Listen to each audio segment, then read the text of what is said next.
நமஸ்காரம். இன்றைக்கி நாம் 63 நாயன்மார்களில் யாரை பார்க்க போகிறோம் அப்படின்னு ஒரு சிந்தனை. 63 நாயன்மார்கள் தமிழ்நாட்டில் நம்ம பூமியை ஆன்மீக பூமியாக மாற்றினவங்க, புண்ணிய பூமியாக மாற்றினவங்க. அடிக்கடி சொல்வதுண்டு, வேறு எந்த தேசத்துலேயும் வேறு எந்த நாட்டிலையும் இந்த மாதிரியான இறைவனுக்கு பக்தி செலுத்தி அவங்க வாழ்க்கையின் நோக்கம், இன்ஃபேக்ட் சனாதனம் என்ன சொல்லுதுன்னா, நம்ம எல்லாருடைய வாழ்க்கையின் நோக்கம் இறைவனை அடைவதாக இருக்க வேண்டும். இப்போ எல்லாம் ஏதோ சொல்லிகிட்டு இருக்காங்க, கோல் செட்டிங் அப்படின்னு சொல்லிட்டு. நிறைய கார்பரேட்டில் எல்லாம், காலேஜில் எல்லாம் கோல் செட்டிங் அப்படின்னு சொல்லிட்டு பசங்களை ஸ்கூல் டேஸில் இருந்து கோல் செட்டிங் என்ன பண்ண போகிறோம். நமது நிஜமான கோல் எது, நோக்கம், இந்த வாழ்க்கையின் நோக்கம் என்ன, குறிக்கோள் என்ன அப்படின்றது இறைவனை அடைவது தான். அதை மறந்துட்டு ஏதேதோ எல்லாம் கோல் செட்டிங் பண்ணிகிட்ருக்குறோம் நம்ம. அந்த வாழ்க்கையின் நோக்கமான இறைவனை அடைவது, அதுதான் இந்த 63 நாயன்மார்கள் நமக்கு பண்ணி காமிச்சிருக்கிறாங்க. அதை சுந்தரமூர்த்தி நாயனார் திருத்தொண்ட தொகை அப்படின்னு பாடுறாரு. முதல்ல நம்ம பார்த்தோம் எதனால் சுந்தரமூர்த்தி நாயனார் அப்படி பாடினார் அப்படின்னு. முன்னாடி பார்த்தா இதற்கு முன்னால் பதிவில் விரண்மெண்ட நாயனார் எவ்வாறு சுந்தரர் திருத்தொண்ட தொகை பாடுவதற்கு காரணமாக இருந்தார். விரண்மெண்ட நாயனார் இல்லை அப்படின்னா 63 நாயன்மார்கள் இல்லை அப்படின்னு பார்த்தோம். ஸோ அந்த வரிசையில் இன்றைக்கி நாம் பார்க்குறது 63ல் 6வது நாயனார் பார்க்குறோம் இல்லையா, அமர்நீதி நாயனார். இந்த அமர்நீதி நாயனார் பார்க்கும்போது தெரியுது இல்லையா, ஒருத்தர் கோவணத்தோடு நிற்கிறாரு. அந்த தராசு தட்டில் ஒரு பக்கம் ஒரு கோவணமும், இன்னொரு பக்கம் ஒரு வணிபர், ரொம்ப பணக்காரர் ஒருத்தர், அவருடைய பையன், அவருடைய மனைவியார், தங்கம் எல்லாம் இன்னொரு தட்டில் இருக்குது. ஆனால் அது எல்லாமே அந்த கோவணத்தின் வெயிட்டுக்கு ஈடு இல்லாமல் இருக்குது பாருங்கள். ஸோ இந்த படத்தில் இருக்கிறவங்க தான், கோவணத்தை தரித்து இருப்பவர் தான் சிவனடியாராக வந்த சிவன் திருவிளையாடல் புரிந்தார். அந்த பணக்கார குடும்பம்தான் அமர்நீதி நாயனார். அமர்நீதி நாயனார் அப்படின்றவங்க பழையாறை, நம்ம சோழர்களுடைய தஞ்சை தலைநகரம் ஆகுவதற்கு முன்னால் சோழர்களின் தலைநகராக இருந்தது பழையாறை. ஒவ்வொரு காலத்துலையும் ஒரு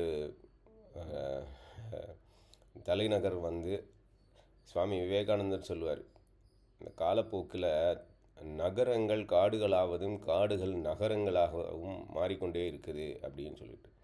அது மாதிரி ஒரு காலத்தில் பழையாறை அப்படின்றதான் சோழருடைய தலைநகராக இருந்தது. ஸோ அங்கே வாழ்ந்தவர் தான் இந்த அமர்நீதி நாயனார்.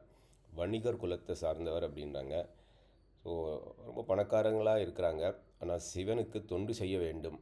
அதனால் சிவன் அடியார்களுக்கு தொண்டு செய்கிறாங்க. கோயிலுக்கு கொண்டே நேராக கொடுக்காம சிவன் அடியார்களுக்கு தொண்டு செய்கிறாங்க. என்ன பண்ணுறாங்க அப்படின்னா, சிவன் அடியார்களுக்கு வேண்டியதெல்லாம் என்ன, உணவு, உடை, இந்த ரெண்டுமே அவர் கொடுக்குறாரு. நிறைய அன்னதானங்கள் பண்ணுறாரு, உடைகளும் கொடுக்குறாங்க. வஸ்திர தானம் அப்படின்னு சொல்கிறது உண்டு. இப்போ கூட ஸ்ரார்த்தம் பண்ணுறப்போ வஸ்திர தானம் பண்ணுவது உண்டு. அந்த மாதிரி அந்த காலத்தில் அவங்க பண்ணியிருக்கிறாங்க வஸ்திர தானத்தை. அது துணி மட்டும் ஒன்றும் பண்ணாமல் கோவணம், சிவனடியார்களுக்கு ரொம்ப முக்கியமானது கோவணம் தான். ரமண மகரிஷியை பார்த்தீங்க அப்படின்னா கோவணத்தோடு தான் இருப்பார். வேறு எதுவும் அவருக்கு இருந்தது கிடையாது. வேறு துண்டு கூட கிடையாது அவருக்கு. கோவணம் மட்டும்தான் அவருடைய உடை. அந்த மாதிரி சிவனடியார்களுக்கு கோவணம் கொடுக்குறதே பெரிய ஒரு பணியாக பண்ணிக்கிட்டு இருக்கிறாரு. அதை பெரிய பணியாக சும்மா சிம்பிளாக எல்லாம் நினச்சி பண்ண, நிஜமாகவே ரொம்ப ஆத்மார்த்தமாக பண்ணிக்கிட்டு இருக்கிறாரு.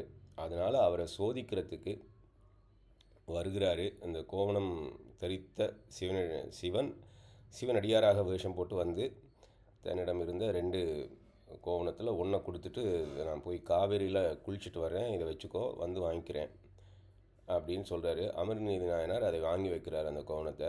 இவர் காவிரியில் போய் குளிச்சுட்டு வரும்போது சிவனே அந்த திருவிளையாடல் பண்ணுறாரு. என்னென்னா, கொடுத்த அந்த கோவணத்தை மறைய வச்சுடுறாரு. ஸோ இவர் குளிச்சு விட்டு வந்து அவர்கிட்ட கேட்குறாரு, அமர்நீதி நாயனார்கிட்ட, என்ன கோவணத்தை கொடு அப்படின்னு. அப்போ அவர் போய் தேடி பார்க்குறாரு, அங்கே காணோம், வச்ச இடத்துல இல்லை. தேடி பார்க்குறாரு, ஒன்றும் இல்லை. அப்போ என்ன பண்ணுறதுன்னு தெரியும். ஆனால் இவர்கிட்ட தான் நிறைய கோவணம்லாம் இருக்கே, சிவனடியார்களுக்கு கொடுக்குறதானே அவருடைய தொழில். அதனால் அதில் தன்னுடைய கோவணத்தில் வேற ஒரு புதிதாக ஒரு கோவணம் மற்றவங்களுக்கு கொடுக்குறதா வச்சுருந்த அந்த கோவணத்தில் ஒன்று எடுத்து வந்து கொடுக்குறாரு. இவர் கோவப்படுறாரு, நான் கொடுத்ததை எனக்கு கொடு, இதெல்லாம் எனக்கு வேண்டாம் அப்படின்றாரு. ஆனால் அவர் வந்து இல்லையா என்கிட்ட இருக்கிறத நான் கொடுக்குறேன், எனது கோவணத்துக்கு ஈடாக கொடு அப்படின்ற மாதிரி கேட்குறாரு போல். அதனால் அந்த தராசில் வைக்கிறாங்க. அந்த இன்னொரு கோவணத்தை தன்னிடமிருந்து அதை வச்சு அப்போது அமர்நீதி நாயனார் தன்னிடமிருந்து அத்தனை கோவணங்களும் தன்னிடமிருந்து அத்தனை பணங்கள், நகை இதெல்லாம் மற்றொரு தராசில் வைக்கிறாரு. அப்போவும் அந்த சிவனடியாருடைய சிவனாக வந்த அந்த சிவனடியாருடைய கோவணத்துக்கு அந்த வெயிட் ஈடாக மாட்டேங்குது, எவ்வளோதான் வச்சாலும். அப்போது தனது மனைவியையும் பையனையும் கூட வைக்கிறாரு வெயிட்டுகள், அப்போவும் ஈடாகலை. அப்போ அவர் ரொம்ப மனம் வருதி இறைவனிடம் சொல்கிறாரு, நான் இந்த சிவதொண்டு பண்ணுவது உண்மையாக இருந்தால் இது சரியாக வேண்டும் அப்படின்னு சொல்லிட்டு அவ்வாறு நினைத்து கொண்டு தன்னையும் அந்த தராசில் ஏற்றுக்கிறாரு. மனைவி மகன் அவங்களோட எல்லாம் சேர்ந்து அந்த பொன் பொருள் எல்லாம் வைத்து தன்னையும் சேர்த்து அந்த தராசில் ஏறும்போது சிவனடியாருடைய அந்த கோவணத்துக்கு இப்போது அது சமமாகிறது. இறைவன் இவருடைய பக்தியை உலகத்துக்கு இவ்வாறு காமிச்சார். அதுக்கப்புறம் அவர் அந்த குடும்பத்தையே அப்படியே எடுத்து வீடு பேறு முக்தி அடைய செய்கிறார். சிவன் தன்னுள் ஐக்கியமாக்கி கொள்கிறார். இதன் மூலமாக நமக்கு சிவனடியார்களுக்கு நாம் செய்யும் தொண்டு எவ்வளவு முக்கியமானது அப்படின்றத நமக்கு காமிச்சிருக்காங்க. இன்று கூட நாமெல்லாம் பார்க்க முடியுது. 63 நாயன்மார்கள் வீதி உலா வரும்போது நிறைய பேர் அன்னதானம், நீர்பந்தல், நீர்மோர் இதெல்லாம் வச்சு நிறைய, மயிலாப்பூரில் இருக்கிறேன் அப்படின்னா கபாலீஸ்வரர் கோயிலில் 63 வந்து நிறைய பேர் மாட வீதியில் தானங்கள் பண்ணுறது உண்டு.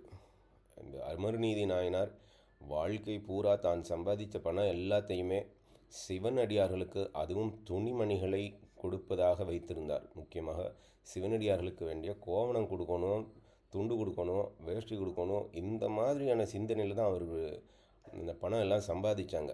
நாம் இன்று இதை கண்டிப்பாக நினச்சி பார்க்கணும். இந்த கோல் செட்டிங் அப்படின்னு சொல்லிட்டுலாம் இருக்கிறோம், ஏதேதோலாம் பண்ணிவிட்டு, அப்போது நம்ம வாழ்க்கையின் நோக்கம் இந்த பணம் சம்பாதிக்கிறது எல்லாம் எதற்கு அப்படின்னு இந்த அமர்நீதி நாயனாருடைய வாழ்க்கை வரலாறும் 63 நாயன்மார்களின் வாழ்க்கை வரலாறும் நமக்கு கற்றுக் கொடுக்கிறது என்ன என்றால், நமது நோக்கம் எதுவாக பணம் சம்பாதிப்பது எந்த வழியில் இருந்தாலும் அந்த பணம் இறைவனுக்கும் சிவனடியார்களுக்கும் செய்யும் பணிக்காக இருக்க வேண்டும் அப்படின்றது தான் இவங்களுடைய வாழ்க்கையிலிருந்து நாம் கற்றுக்கிறோம். ஓம் நம சிவாய.